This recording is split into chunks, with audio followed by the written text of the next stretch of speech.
Hello guys, welcome to this lecture. This is first part of CSS. CSS stands for Cascading Style Sheet. CSS save a lot of work. It can control the layout of multiple web pages all at once. Cascading Style Sheet is used to format the layout of a web page. With CSS, you can control the color, font, the size of text, spacing between the elements, how elements are positioned, and the layout what background image or background color are to be used, different displays for different devices and the screen sizes and the much more. We can insert the CSS style sheet in HTML document in a three ways, that is inline CSS, internal CSS and external CSS.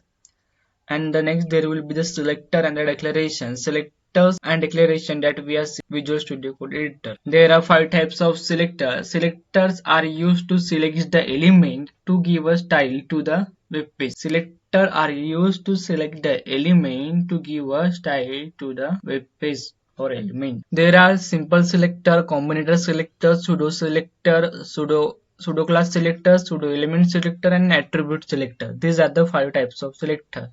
Now in this lecture we are seeing simple selector, and simple selectors are 3 types, that is tag, class and ID. These are the simple selectors. Tag means that is tag name, h1 tag, then class name and the ID. Class and IDs are the simple selector. Right? First div, it is a simple selector, and second div it is a simple selector because first div is a class and second div is ID. Class ID and the tag name are the simple selector. This is all about for this lecture. Thank you for this lecture.